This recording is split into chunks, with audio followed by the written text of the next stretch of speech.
Hello everyone. आज हम हमारी क्लास में नए यूनिट के बारे में जानकारी लेंगे। इस यूनिट का नाम है मेट्रोलॉजी एंड इंस्ट्रूमेंटेशन के इस नए यूनिट का नाम है एंगुलर मेज़रमेंट।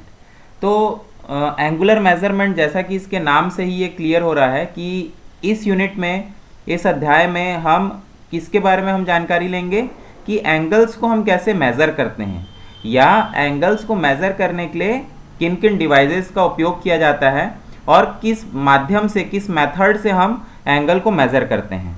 तो ये एक बहुत ही महत्वपूर्ण अध्याय है, ये बहुत ही महत्वपूर्ण यूनिट है, क्योंकि मेट्रोलॉजी एंड इंस्ट्रूमेंटेशन में हम कंप्लीट सारी चीज़ों के बारे में हम जानकारी लेते हैं कि किसी भी वस्तु का हम किस प्रकार से मेज़रमेंट लें और उस मेज़रमेंट को लेने के लिए हमें किस प्रकार के डिवाइसेस, किस प्रकार का विधि, किस प्रकार का मेथड, किस प्रकार का प्रोसेस हमें कंडक्ट करना पड़ेगा।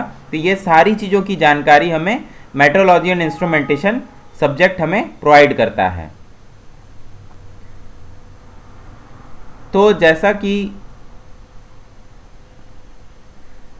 यहाँ पर ये लिखा हुआ है एंगुलर मेज़रमेंट, तो हम इस यूनिट में एंगल्स के बारे में सबसे पहले जानकारी ले लेते हैं कि एंगल्स होते क्या हैं, किस किस प्रकार के एंगल्स होते हैं। उसके बाद में हम डिवाइसेस में की जानकारी लेंगे। तो देखिए, ये है आपका नया यूनिट जिसका नाम है एंगुलर मेज़रमेंट। हिंदी में इसे कहते हैं कोणीय मापन।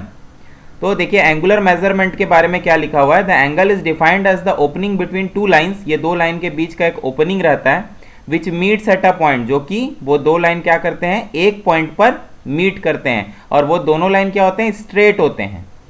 The angular measurement is made on the basis that while a line hinged at one end sweeps one complete circle, it sweeps and angle 360 degree.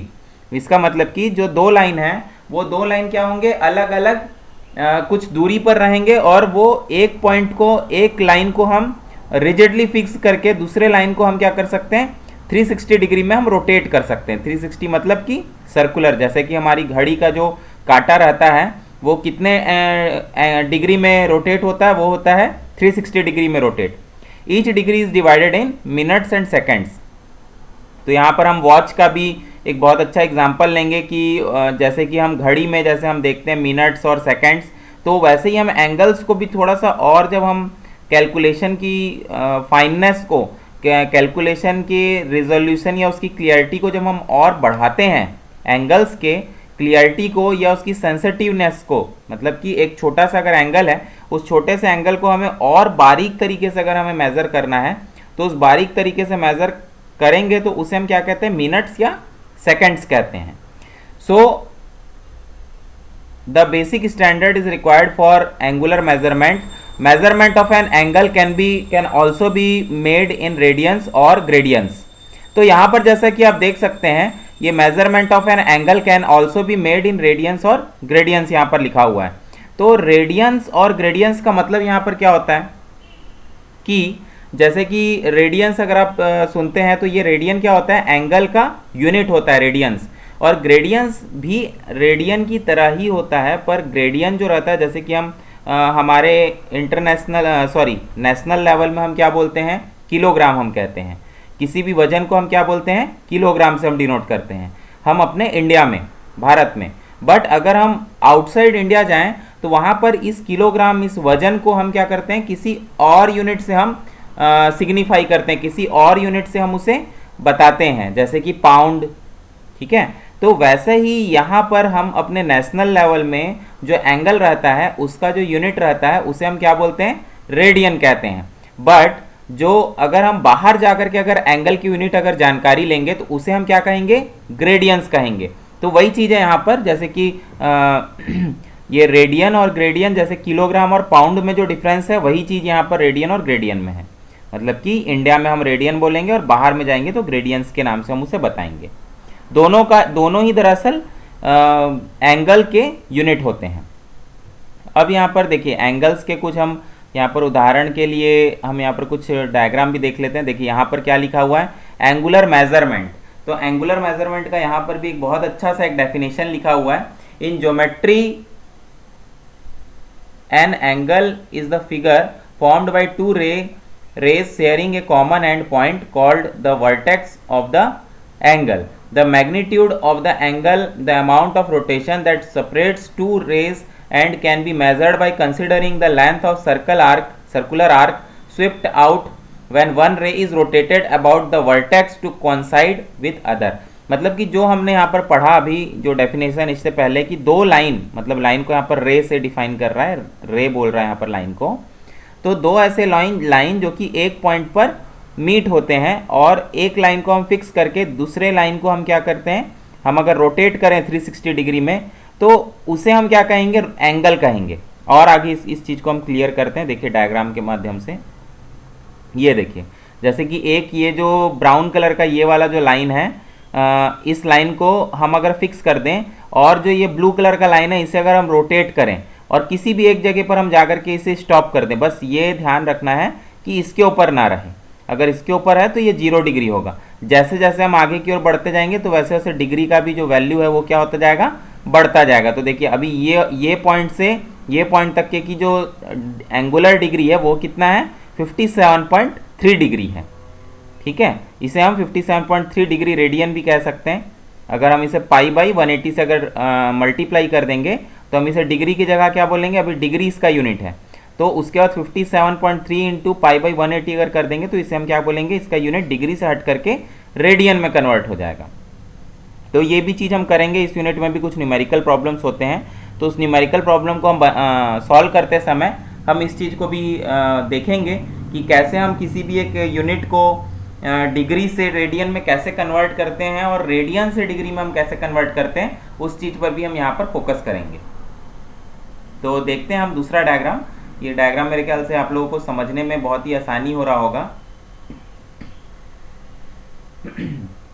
देखते हैं अगला डायग्राम। ये देखिए ये जो लाइन है ये 0 डिनोट कर रहा है, 15, 30, 45, 60, 70, 90, 105, बस एक घड़ी की तरह ये डायल समझ लीजिए आप। और प्रोटेक्टर है यहाँ पर, देखिए प्रोटेक्टर जिसको कि हम हिंदी में चांदा भी कहते हैं, प्रोटेक्टर को, जिससे कि हम एंगल को मेज़र करते हैं। ये मेरे ख्याल से आप लोगों ने स्कूल ज्योमेट्री टूल बॉक्स में देखा होगा, स्कूल लेवल में जो हम यूज़ करते हैं।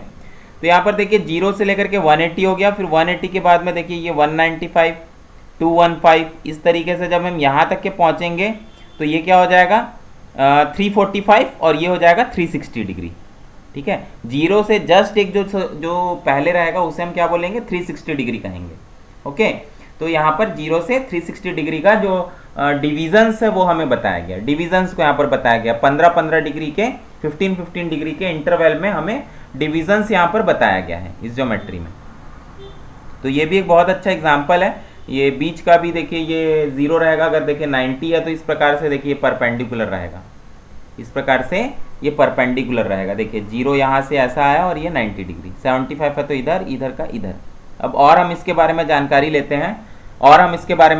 लेते हैं देखिए ये एक दूसरा इसका डायग्राम है, इसको हम बोलते हैं एंगल गेज। ठीक है, तो खैर इससे रिलेटेड हम न्यूमेरिकल्स पढ़ेंगे तो इसके बारे में हम और अच्छे से देख लेंगे। अभी हम ये थोड़ा सा आगे लेवल का है, डिग्री, मिनट्स और सेकंड्स हम इसे कहते हैं। ये डिग्री का है, ये शायद आप जानते होंगे। अगर 1 डैश अगर लगा हुआ है तो हम उसे मिनट्स कहेंगे, 59 मिनट्स, और अगर डबल डैश लगे हुए हैं तो हम उसे क्या कहेंगे, 59 सेकंड्स कहेंगे। ठीक है, तो इसके बारे में हम आगे जानकारी लेंगे। देखते हैं, ये कॉम्बिनेशन सेट है। देखिए ये यहाँ पर देखिए ये सब, ये एक स्केल, रूलर स्केल है। ये एक प्रोटेक्टर है, देखिए प्रोटेक्टर हेड लिखा हुआ है। ये एक स्क्वायर हेड है। देखिए अलग अलग टाइप के गेजेस हैं। देखिए ये एंगल को मेज़र करने के, देखिए ये मोस्टली आप लोगों को प्लम्बर या जो सिविल काम करते हैं, जो टेक्नीशियंस जो रहते हैं सिविल काम करने के, सिविल वर्क वाले, उनके पास में ये गेजेस आपको देखने को मिलेगा। इसे हम स्पिरिट गेजेस भी कहते हैं। ये देखिए स्पिरिट लेवल।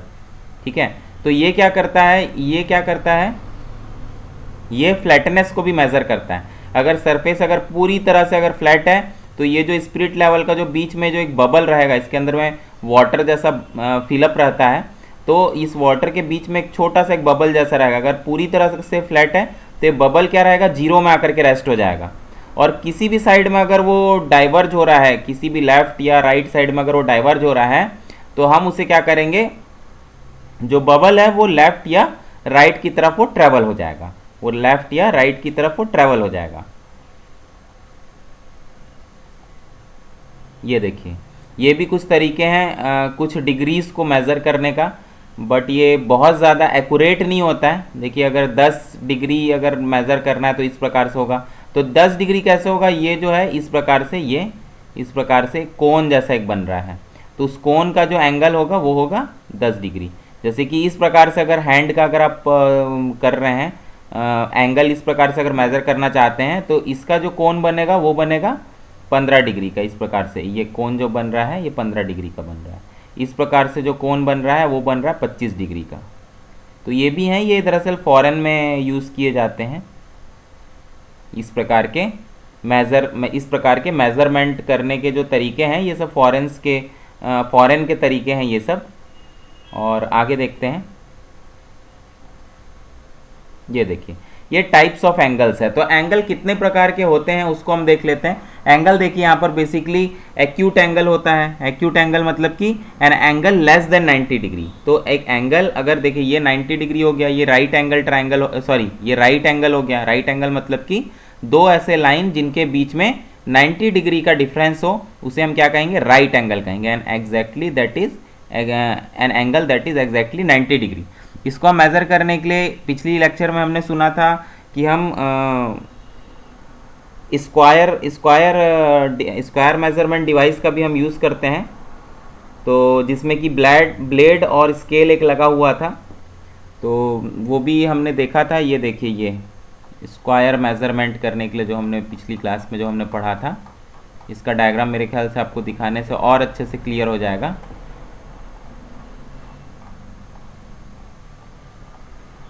ये इसे हम क्या कहते हैं, देखिए ये स्टॉक, ये जो वर्टिकल वाला जो मेंबर था इसे हम ब्लेड कहते हैं, और जो हॉरिजॉन्टल मेंबर था इसे हम स्टॉक कहते हैं। ये मेरे ख्याल से आप लोगों को पिछली लेक्चर में मैंने ये बताया था, इसे हम स्क्वायरनेस टेस्टिंग कहते हैं। तो स्क्वायरनेस टेस्टिंग क्या करता है, परफेक्टली 90 डिग्री वाले एंगल को ये मेज़र करने का काम करता है। परफेक्टली 90 डिग्री वाले एंगल को ये मेज़र करने का काम करता है। तो यहाँ पर हम देख रहे थे, ओके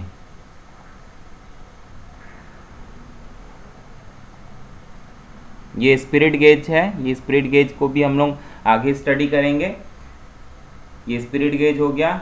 ये फॉरेन के स्टाइल से हम एंगल को यहाँ पर भी आप मेज़र कर सकते हैं, बट ये बहुत ज़्यादा हद तक के एक्यूरेट या अप्रॉक्सीमेट नहीं होता है। ये एक रफ एंगल लेने का ये एक तरीका है, ये एक रफ एंगल लेने का एक सरल सा एक तरीका है।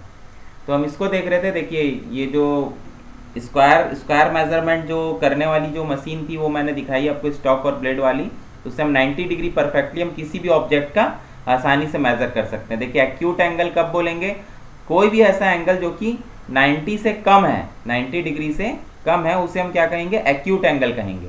और ऑब्ट्यूज एंगल हम किसे कहेंगे, ऑब्ट्यूज एंगल हम ऐसे एंगल को कहेंगे जिस एंगल का जो वैल्यू है वो 90 डिग्री से ज़्यादा है, उसे हम क्या कहेंगे, ऑब्ट्यूज कहेंगे। तो ये हो गया। ये एक्यूट एंगल को हम तीक्ष्ण, प्रखर, कुशाग्र ये सब भी कहते हैं एक्यूट एंगल को। एक्यूट एंगल का बेसिकली जो मेन मीनिंग होता है हमारे इंजीनियरिंग टर्म में वो होता है कि ये जो एंगल एक ऐसा एंगल होता है, ये एंगल एक ऐसा एंगल होता है जिसमें कि हमारा जो वैल्यू है वो 90 डिग्री से क्या होता है, ज़्यादा होता है। अधिक कोण 90 डिग्री और 180 डिग्री के बीच का कोण को हम ऑब्ट्यूज एंगल कहते हैं, और कम कोण 0 डिग्री और 90 डिग्री के बीच के कोण को हम एक्यूट एंगल कहते हैं। ये बहुत ही सरल सा एक डेफिनेशन है एक्यूट और obtuse. I think you all are familiar with this both term. Straight angle, ये स्ट्रेट एंगल दरअसल ये कुछ भी नहीं होता है। स्ट्रेट लाइन को हम स्ट्रेट एंगल भी कह सकते हैं। अगर कोई भी स्ट्रेट लाइन है तो उस स्ट्रेट लाइन का क्या एंगल होगा, 180 डिग्री होगा। उस स्ट्रेट लाइन का क्या एंगल होगा, 180 डिग्री होगा। ठीक है, तो देखिए लिखा हुआ है an angle that is exactly 180 degree. Okay, यहाँ पर देखिए रिफ्लेक्स एंगल, ये रिफ्लेक्स एंगल क्या होता है, 180 डिग्री से जब ज़्यादा हो जाएगा कोई भी एंगल तो उसे हम क्या कहेंगे, reflex angle. An angle that measures between 180 and 360 degree. तो 180 से जो 360 के बीच का जो एंगल होता है उसे हम क्या कहेंगे, रिफ्लेक्स एंगल, तो है ना। और ये फुल एंगल है, an angle that is exactly 360 degree. तो अगर कोई भी एक पॉइंट को अगर हम यहाँ पर दरअसल एक लाइन बना दिया गया है, ऐसा लाइन नहीं, अगर एक लाइन भी अगर बना हुआ है तो इस लाइन के अगर किसी एक पॉइंट को अगर हम कंसिडर करें, या लाइन अगर नहीं बना हुआ है, केवल एक पॉइंट अगर यहाँ पर बना हुआ है, तो वो पॉइंट भी कितना एंगल को कंसिस्ट करता है, कितने एंगल को कितना एंगल होता है एक पॉइंट का एंगल होता है 360 डिग्री। इसे हमेशा याद रखिएगा, कई बार ये किसी ऑब्जेक्टिव एग्जाम्स में भी ये पूछा जाता है, ऑब्जेक्टिव क्वेश्चन में भी पूछा जाता है कई कॉम्पिटेटिव एग्जाम्स में। तो ये बहुत ही सिंपल है, इसे हम फिर से एक बार देख लेते हैं। अगर 0 से 90 के बीच है तो एक्यूट, 0 से 90 डिग्री है तो हम उसे राइट एंगल कहेंगे, 90 से 180 के बीच है तो ऑब्ट्यूज एंगल कहेंगे, अगर स्ट्रेट लाइन है तो 180 डिग्री कहेंगे, अगर 180 से लेकर के 360 डिग्री के बीच में है तो उसे हम क्या कहेंगे, रिफ्लेक्स एंगल कहेंगे। और अगर एक पॉइंट बना हुआ है या एक लाइन है, एक लाइन के स्टार्टिंग के एक पॉइंट को अगर हमें मेजर करने के लिए बोला जाए तो उसे हम क्या कहेंगे, फुल एंगल कहेंगे। ओके, अगला फिगर देखते हैं, ये एक बीविल प्रोटेक्टर का, तो इसे भी हम देखेंगे। आइए देखते हैं, direct and indirect angle measuring instrument. तो देखिए डायरेक्ट एंड इनडायरेक्ट, यहाँ पर दो प्रकार के मेजरिंग इंस्ट्रूमेंट होते हैं। तो डायरेक्ट मेजरिंग इंस्ट्रूमेंट जो होते हैं वो क्या होते हैं, जैसे इसकी स्केल रूल या जैसे कि प्रोटेक्टर हो गया, तो ये एक ऐसा मेजरिंग इंस्ट्रूमेंट रहता है जो कि हमें डायरेक्ट वैल्यू को देता है, मतलब कि हमें उस वैल्यू को कहीं और जा करके हमें दोबारा उसे मैच करने की ज़रूरत नहीं पड़ती है। वो एट द स्पॉट एक ही बार हमें उसको मेज़र करने से वो एग्जैक्ट वैल्यू हमें बता देता है। यहाँ पर दूसरा जो लिखा है, देखिए इसका डेफिनेशन भी पढ़ लेते हैं डायरेक्ट मेजरमेंट का। The direct measuring instruments gives the value of the angle directly on it's angular scale और बाई सम अदर मीन्स। मतलब कि ये एक ऐसा इंस्ट्रूमेंट होता है जो कि डायरेक्टली उस स्केल से हमें उसका वैल्यू को बता देता है। इनडायरेक्ट मेजरमेंट क्या होता है, in this angle to be it is the angle to be measured is compared with another knowledgeable known angle, and after some manipulation the correct value can be known, such as in case of angle gauges। okay, तो यहाँ पर देखिए ये indirect measurement क्या होता है कि पहले हम किसी भी डिवाइस से हम उससे मेज़र करते हैं, फिर उस डिवाइस का जो मेज़रमेंट रहता है उसे हम किसी दूसरे मशीन में जा करके फिर से हम उसे मेज़र करवाते हैं। तो इस प्रकार से हम जब दोबारा उसे मेज़र करवाते हैं तो दोबारा मतलब कि जब हम दूसरी बार उसे मेज़र करवाते हैं तो यहाँ पर ये डायरेक्ट मेजरमेंट से जो उसका जो डेफिनेशन है वो बदल करके क्या हो जाता है, इनडायरेक्ट मेजरमेंट। क्योंकि हम उसको 1 to 1 हम उसे मेज़र नहीं कर रहे हैं, हम उसे क्या कर रहे हैं, पहले हमने मेज़र किया और मेज़र करने के बाद में फिर हम उसे किसी दूसरे डिवाइस में ले जा करके मेज़र कर रहे हैं। इसका मतलब कि वो क्या हुआ, इनडायरेक्ट मेजरमेंट हुआ। आगे देखते हैं, ये लिखा हुआ है, अगला जो टॉपिक है हमारा, various instruments used for angular measurement. तो यहाँ पर देखिए बहुत से ऐसे इंस्ट्रूमेंट्स के बारे में बताया जा रहा है जिससे कि हम एंगल्स को मेज़र करते हैं। Some of the angular measurement instruments are, जैसे कि बहुत से एंगुलर मेजरमेंट के जो इंस्ट्रूमेंट है, यहाँ पर तकरीबन 6 प्रकार के मेजरिंग इंस्ट्रूमेंट्स के बारे में बताया गया है। देखिए पहला है यहाँ पर वर्नियर बीविल प्रोटेक्टर, दूसरा है ऑप्टिकल बीविल प्रोटेक्टर, तीसरा है angle gauges, fourth one is clinometer, fifth one is autocollimator, sixth one is angle dekkor, etcetera.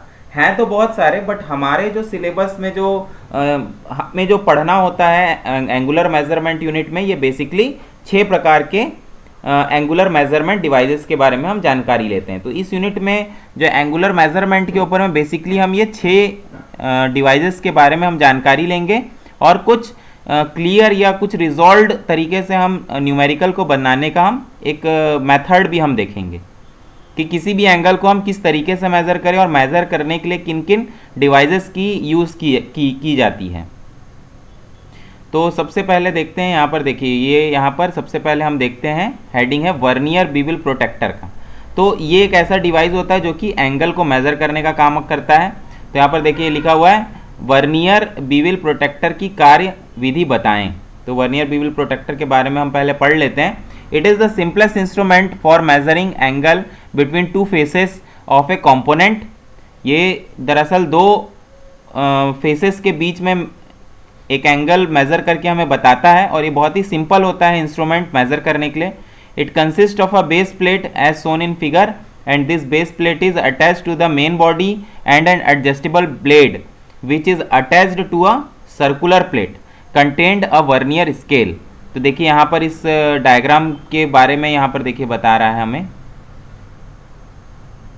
ये देखिए इस प्रकार से इसमें एक ब्लेड लगा होता है और ये प्रोटेक्टर किस्म का रहता है। और इसका एक और अच्छा डायग्राम है, ये देखिए ये डायग्राम।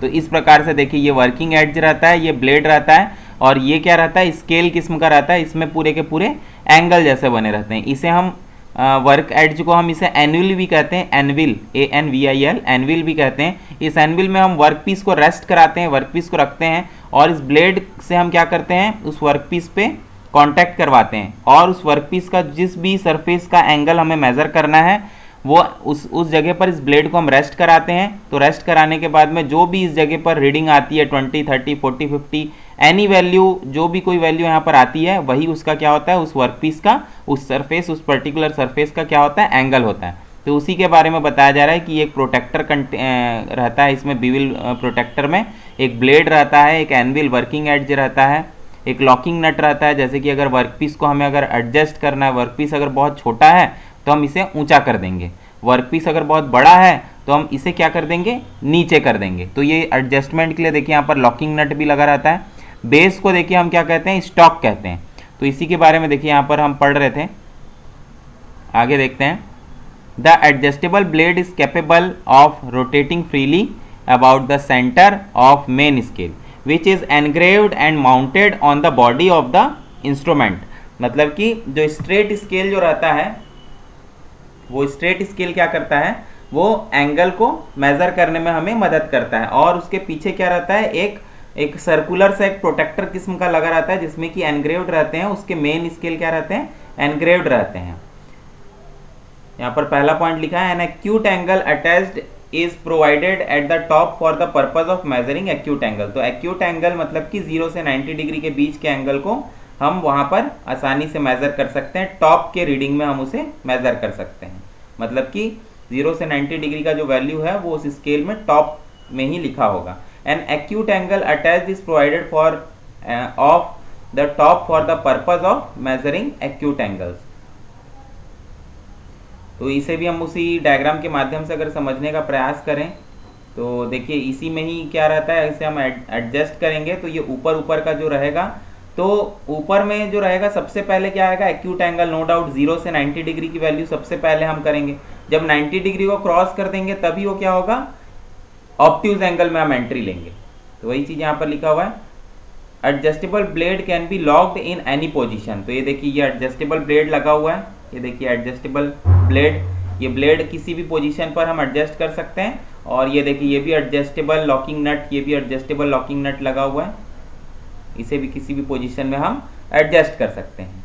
थर्ड पॉइंट है देखिए, the base of the base plate is made flat so that it could lad flat upon the work and any type of angle measured.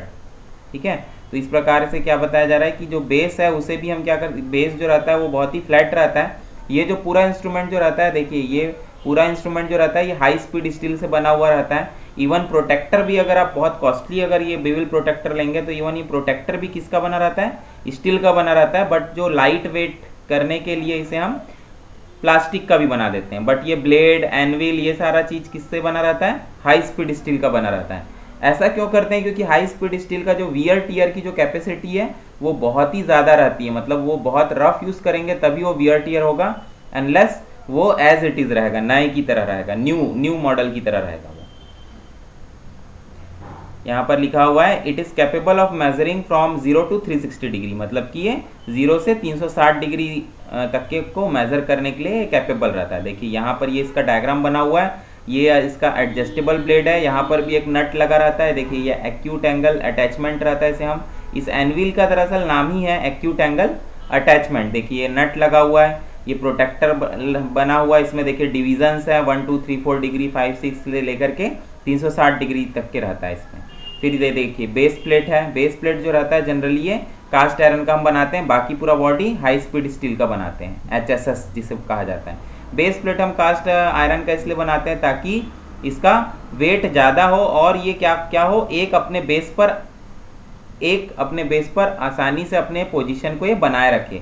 ये ज़्यादा वाइब्रेशन या हिलना डुलना इस डिवाइस का हमारे मेजरमेंट के लिए वो गलत रीडिंग को इनवाइट करने के बराबर है, मानकर ऐसा ये यहाँ पर लिखा हुआ है।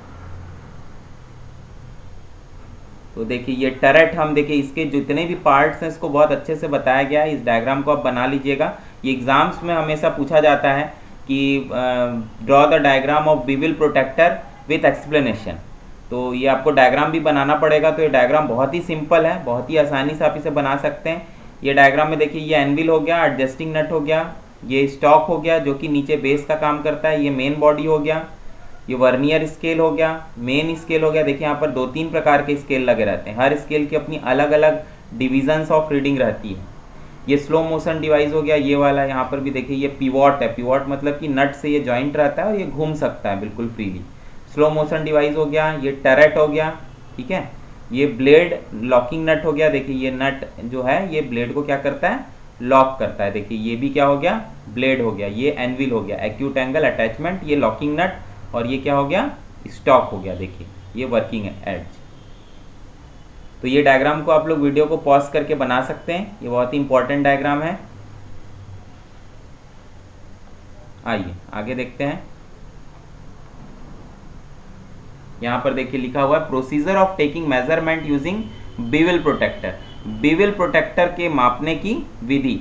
Late the bevel protractor has main scale of x 1 degree. x मतलब कि जूम, x मतलब कि जूम होता है 1 डिग्री, and on the vernier scale there are 12 divisions. जैसे कि घड़ी में हमारे 12 अलग अलग डिविजन्स रहते हैं, 1 2 3 4 करके जैसे 12 अलग अलग डिविजन्स होते हैं, वैसे ही हम ये बीविल प्रोटेक्टर में भी 12 डिवीजन होते हैं। जो लीस्ट काउंट रहता है उसे हम क्या कहते हैं, 1/12 मतलब कि 5 मिनट। जैसा कि आप अगर घड़ी को देखेंगे, जो एनालॉग घड़ी होती है कांटे वाली, तो कांटे वाली घड़ी में क्या रहता है, 1 2 3 4 करके 12 तक के लिखा होता है। और 1 और 2 या किसी भी दो कॉन्जिक्यूटिव वैल्यू 3 और 4 या 5 और 6 और 7 किसी भी दो वैल्यू के बीच का अगर जो एंगल को देखेंगे तो उसे हम क्या बोलेंगे, 5 मिनट्स कहेंगे।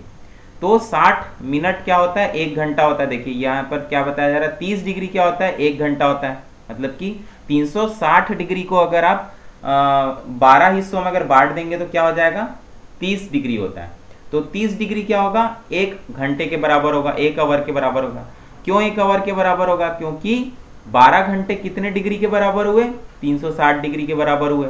तो 1 घंटा कितने डिग्री के बराबर होगा, 30 डिग्री का बराबर होगा। अगर आप 360 डिवाइडेड बाई 12 करेंगे तो क्या आएगा आंसर, 30 डिग्री आएगा। तो 30 डिग्री मतलब कि कोई भी 5 और 6 के बीच में अगर एक घड़ी अगर आप पकड़े हैं, 5 और 6 के बीच में कितना एंगल बनेगा, अगर एक पॉइंट से अगर आप मेजर करेंगे तो कितना होगा, 30 डिग्री होगा। सेकंड, देखिए 1 घंटे में कितने मिनट होते हैं, तो यहाँ पर बताया जा रहा है 60 मिनट होते हैं। 1 मिनट में कितने सेकंड होते हैं, तो ये बताया जा रहा है 60 सेकंड होते हैं। तो जैसा कि ये वीडियो के स्टार्टिंग में मैंने बताया था कि एक पॉइंट जो रहता है उस पॉइंट को हम क्या कहेंगे, एक डैश जो लगा रहता है हम उसे क्या कहते हैं, मिनट्स कहते हैं। और अगर डबल डैश अगर यहाँ पर लगा हुआ है, एक डैश है तो मिनट्स, डबल डैश लगे हैं तो सेकंड्स बोलेंगे। और अगर ये 0 लगा हुआ है तो हम इसे क्या कहेंगे, आवर्स कहेंगे। इसे हम आवर्स नहीं कहते हैं, आवर्स कहते हैं, HOURS, आवर्स। यहाँ पर देखिए मेजरमेंट करने का भी तरीका यहाँ पर बताया गया है। मेजरमेंट ऑफ वर्नियर बीविल प्रोटेक्टर, मापन क्रिया वर्नियर बीविल प्रोटेक्टर के द्वारा। तो यहाँ पर इसे अगर हम देखें तो देखिए लिखा हुआ है, the reading of main scale and consisting divisions of vernier scale are noted and the value angle is obtained as. तो मतलब कि द रीडिंग, जो मेन स्केल का जो रीडिंग रहता है उसका डिविजन्स जो रहते हैं वर्नियर स्केल में, उस स्केल के माध्यम से हम कैसे मेजर करें। तो देखिए एक बहुत ही सिंपल सा यहाँ पर एक फॉर्मूला है। ये फॉर्मूला है angle equals to main scale reading plus vernier division into least count. ठीक है, तो ये दरअसल देखिए ये एंगल को अगर हमें मेजर करना है तो मेन स्केल की जो रीडिंग हो गई, वर्नियर डिविजन्स हो गई और लीस्ट काउंट हो गई। तो इसे हम डायग्राम देखिए, लीस्ट काउंट क्या हो जाएगा, ये हो गया। ठीक है, लीस्ट काउंट क्या हो गया, ये हो गया 1 डिग्री बाई 12 60 डिग्री। तो इस तरीके से भी हम क्या कर सकते हैं, मेजर कर सकते हैं। वर्नियर डिविजन्स क्या होता है, देखिए ये वर्नियर डिविजन्स यहाँ पर इस प्रकार से देख सकते हैं आप। ये देखिए वर्नियर स्केल हो गया। ये देखिए ये जो अंदर की ओर जो स्केल रहता है उसे हम क्या कहते हैं, वर्नियर स्केल कहते हैं। और जो बाहर की जो स्केल रहता है उसे हम क्या बोलते हैं, मेन स्केल कहते हैं। उसे हम क्या कहते हैं, मेन स्केल कहते हैं। तो देखिए मेन स्केल जो हो गया ये बाहर का रीडिंग बता दिया, वर्नियर डिवीजन जो हो गया वो अंदर का रीडिंग हमें बता दिया। और लीस्ट काउंट में जैसे मान लीजिए कि अगर 60 डिग्री आया तो 60 डिग्री को हम क्या बोलेंगे, 2 आवर्स कहेंगे, क्योंकि 30 डिग्री मतलब कि 1 आवर। 45 डिग्री आया तो हम उसे 1.5 आवर्स कहेंगे। तो इस तरीके से हम क्या कर सकते हैं, उन्हें हम कंपेयर कर सकते हैं, बहुत ही आसानी से हम कंपेयर कर सकते हैं। तो मेरे ख्याल से ये सारी चीज़ें आप लोगों को बहुत आसानी से समझ में आ गई होगी कि इसे वर्नियर बीवल प्रोटेक्टर को का जो भी मेजरमेंट रहता है उससे अगर हमें मेज़र करना है तो किन किन चीज़ों से हम मेज़र करेंगे। जो बाहर में जो मेजरमेंट है, देखिए ये मेन स्केल के रीडिंग प्लस ये अंदर स्केल का रीडिंग इनटू जो भी ये मेन स्केल की रीडिंग होगी, जैसे 40, 50, 60 डिग्री या अगर 90 डिग्री है तो उसे 3 आवर्स हम कहेंगे। तो उसे हमको क्या करना पड़ेगा, मल्टीप्लाई करना पड़ेगा। देखिए ये लीस्ट काउंट जो रहेगा वो मल्टीप्लाई होगा। तो इसके ऊपर में कुछ न्यूमेरिकल्स भी हैं, उन न्यूमेरिकल्स को जब हम सॉल्व करेंगे आगे के लेक्चर में तो ये बहुत आसानी से आप लोगों को समझ में आ जाएगा। तो आज के लेक्चर के लिए बस इतना ही। ये सब जितने भी डायग्राम है इसे बहुत अच्छे से आप लोग कॉपी में ड्रॉ करेंगे तो ये आप लोगों का प्रैक्टिस भी होगा और मेन एग्जाम के लिए तैयारी भी होगा। ये सारे नोट्स को आप लोग अपने एक सेपरेट कॉपी में नोट्स की तरह बनाते जाइएगा। तो ये आप लोगों के लिए आगे बहुत ज़्यादा बेनिफिशियल होगा, यूनिवर्सिटी एग्ज़ाम के लिए भी और आगे के किसी भी एग्ज़ाम के लिए। ये दरअसल एक प्रोडक्शन टेक्नोलॉजी का एक सब्जेक्ट है, मेट्रोलॉजी एंड इंस्ट्रूमेंटेशन, जो कि हमें इंडस्ट्री में बहुत ज़्यादा हेल्प करता है। अब किसी भी इंडस्ट्री में जाएंगे तो ये मेट्रोलॉजी एंड इंस्ट्रूमेंटेशन के बहुत से वहाँ पर आपको डिवाइसेस और इन सारे जो मेथड्स जो हम पढ़ेंगे इस सब्जेक्ट में या जो पढ़ चुके हैं या जो पढ़ रहे हैं, ये सारे मेथड्स की भी बहुत ज़्यादा वहाँ पर उपयोगिता आपको समझ में आएगी। तो ये सब्जेक्ट बहुत ही इंपॉर्टेंट है, इसका सेपरेट आप नोट्स कॉपी बना करके इसे आप मैनेज करिए। तो आज के लेक्चर में बस इतना ही। हमारे वीडियो में बने रहने के लिए बहुत बहुत धन्यवाद। Thank you very much.